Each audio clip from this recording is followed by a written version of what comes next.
નમસ્કાર. આજે આપણે ભારતના બંધારણના એક એવા હિસ્સા વિશે વાત કરીશું જેને તેનું હૃદય અથવા તો તેનો આત્મા કહી શકાય. જી હા, આપણે વાત કરી રહ્યા છીએ આમુખ વિશે. આ માત્ર થોડાક શબ્દો નથી, પણ આપણા દેશના આખા સપનાનો આદર્શોનો સાર છે. તો ચાલો આજે એને નજીકથી સમજીએ. ચાલો એક સવાલથી શરૂઆત કરીએ.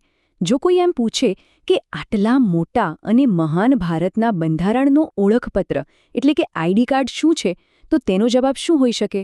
આ એક એવો સવાલ છે જે આપણને સીધા આમુખના મહત્વ સુધી લઈ જાય છે. એટલે સીધી અને સરળ ભાષામાં સમજીએ તો આ આમુખ શું છે? એ આપણા બંધારણની પ્રસ્તાવના જેવું છે.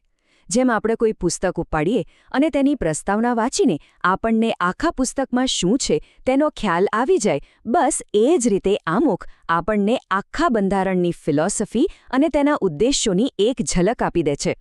તો હવે સવાલ એ થાય કે આ આમુખ કેવી રીતે આપણા બંધારણની ઓળખ બની ગયું? એ માત્ર એક પરિચય નથી, પણ ખરેખર તો એ બંધારણનો આત્મા છે. એ જ નક્કી કરે છે કે આપણા દેશની નૈતિક દિશા શું હશે. આમુખની શરૂઆત જ એવા શક્તિશાળી શબ્દોથી થાય છે જે ખરેખર ગૌરવ અપાવે. અમે ભારતના લોકો. આનો મતલબ બહુ સ્પષ્ટ અને ગહન છે. આનો અર્થ એ છે કે બંધારણને શક્તિ કોઈ રાજા કે સરકાર પાસેથી નથી મળતી, પણ સીધી ભારતના લોકો પાસેથી મળે છે. સત્તાનો અંતિમ સ્ત્રોત આપણે પોતે છીએ. સારું, તો આટલો મહત્વપૂર્ણ દસ્તાવેજ આવ્યો ક્યાંથી? એની પાછળની કહાણી શું છે? ચાલો એના ઇતિહાસમાં એક નજર કરીએ અને જાણીએ કે આનો જન્મ કેવી રીતે થયો. આ આમુખનો જે પાયો છે એ પંડિત જવાહરલાલ નહેરુ દ્વારા તૈયાર કરાયેલા ઉદ્દેશ્ય પ્રસ્તાવ પર આધારિત છે. મતલબ કે આ પ્રસ્તાવ એક બ્લુપ્રિન્ટ જેવો હતો, જેણે બંધારણ સભાને રસ્તો બતાવ્યો કે આપણે કેવા પ્રકારનો દેશ બનાવવા માંગીએ છીએ. આ સફર કેવી રીતે આગળ વધી એની તારીખો પણ બહુ જ રસપ્રદ છે. જુઓ, 13 ડિસેમ્બર 1946 એ દિવસે પંડિત નહેરુએ આ ઐતિહાસિક પ્રસ્તાવ બંધારણ સભામાં મૂક્યો. પછી તેના પર ખૂબ ચર્ચાઓ થઈ અને આખરે 22 જાન્યુઆરી 1947ના રોજ સભાએ તેને અપનાવી લીધો. અને પછી જે દિવસે આપણું બંધારણ લાગુ થયું એટલે કે 26 જાન્યુઆરી 1950, તે દિવસથી આ આમુખ બંધારણનો એક અભિન્ન ભાગ બની ગયું. પણ એક મજાની વાત ખબર છે? આપણા આમુખમાં માત્ર ભારતીય વિચારો જ નથી. એને બનાવવામાં દુનિયાભરમાંથી પ્રેરણા લેવામાં આવી છે. ખરેખર એ તો જાણે વૈશ્વિક શાણપણનો એક અનોખો સંગમ છે. જુઓ, આ કેટલું રસપ્રદ છે. આમુખ રાખવાનો જે આઈડિયા છે એ આપણે અમેરિકાના બંધારણમાંથી લીધો. એ વિશ્વનું પહેલું બંધારણ હતું જેમાં આમુખ હતું. પછી એની જે ભાષા છે, જે સ્ટાઇલ છે, એ ઓસ્ટ્રેલિયાથી પ્રેરિત છે. ન્યાયના જે આદર્શો છે, સામાજિક, આર્થિક, રાજકીય, એ રશિયન ક્રાંતિની દેન છે. અને સ્વતંત્રતા, સમાનતા અને બંધુત્વ, આ શબ્દો તો સીધા ફ્રેન્ચ ક્રાંતિની ભેટ છે. સારું, તો પ્રેરણાની વાત તો થઈ ગઈ, પણ હવે ચલો એ શબ્દોની અંદર ઊંડા ઉતરીએ જે આ આમુખનો પ્રાણ છે. આ ખાલી શબ્દો નથી, પણ દરેક ભારતીય નાગરિકને આપેલું એક વચન છે, એક ગેરંટી છે. પહેલું વચન છે ન્યાયનું, અને એ પણ 3 પ્રકારના ન્યાય.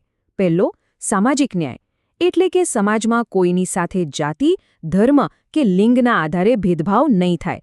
બીજો, આર્થિક ન્યાય, મતલબ કે પૈસા કે આવકના કારણે કોઈ પાછળ ન રહી જાય, સૌને સમાન તકો મળે. અને ત્રીજો, રાજકીય ન્યાય, એટલે કે દરેક નાગરિકને વોટ આપવાનો અને રાજકારણમાં ભાગ લેવાનો સમાન હક મળે. ન્યાય પછી આવે છે સ્વતંત્રતા. અને અહીં 5 પ્રકારની સ્વતંત્રતાની વાત છે. વિચારવાની સ્વતંત્રતા, પોતાના વિચારો રજૂ કરવાની એટલે કે અભિવ્યક્તિની સ્વતંત્રતા, કોઈપણ વાતમાં માન્યતા રાખવાની, કોઈપણ ધર્મ પાળવાની અને પોતાની રીતે પૂજા ઉપાસના કરવાની સ્વતંત્રતા. આ બધું જ એક સ્વસ્થ લોકશાહી માટે કેટલું જરૂરી છે, નહીં? અને પછી આવે છે સમાનતા. એના પણ 2 પાસા છે. એક તો દરજ્જાની સમાનતા, એટલે કાયદાની નજરમાં બધા સરખા, કોઈ મોટું નહીં, કોઈ નાનું નહીં.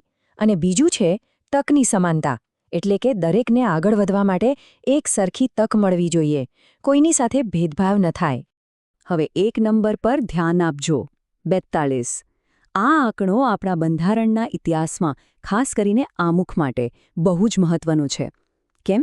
કારણ કે આજ સુધીમાં આ એક જ એવો બંધારણીય સુધારો છે જેણે આમુખના મૂળ લખાણમાં ફેરફાર કર્યો હોય. આ ઐતિહાસિક સુધારો 1976માં કરવામાં આવ્યો હતો. તો આ 42માં સુધારાથી શું થયું? આમુખમાં 3 નવા અને ખૂબ જ મહત્વપૂર્ણ શબ્દો ઉમેરાયા. કયા 3? સમાજવાદી, બિનસાંપ્રદાયિક અને અખંડિતતા.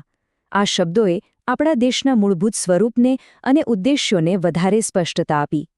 હવે આમુખની એક એવી ખાસિયત વિશે વાત કરીએ જે કદાચ બહુ ઓછા લોકો જાણતા હશે. એની રચનાને લઈને. આ એક ખરેખર અદ્ભુત વાત છે. તો એ વાત એ છે કે આપણું આખું આમુખ, જેમાં આટલા બધા મોટા મોટા આદર્શો અને વચનો છે, એ બધું જ માત્ર એક જ વાક્યમાં લખાયેલું છે. વિચારો, આ કેટલું અદ્ભુત છે! આટલા ગહન વિચારોને એક જ લાંબા વાક્યમાં સમાવી લેવા એ ખરેખર આપણા બંધારણના ઘડવૈયાઓની અસાધારણ પ્રતિભા દર્શાવે છે.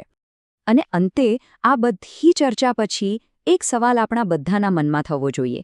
આ જે મહાન શબ્દો છે, ન્યાય, સ્વતંત્રતા, સમાનતા, બંધુત્વ, આ શબ્દોનો આજના સમયમાં, આપણા જીવનમાં અને આપણા સમાજ માટે શું અર્થ છે? આમુખ કોઈ મ્યુઝિયમમાં રાખવાની વસ્તુ નથી. એ તો આપણા સૌના માટે એક જીવંત માર્ગદર્શક છે. આભાર.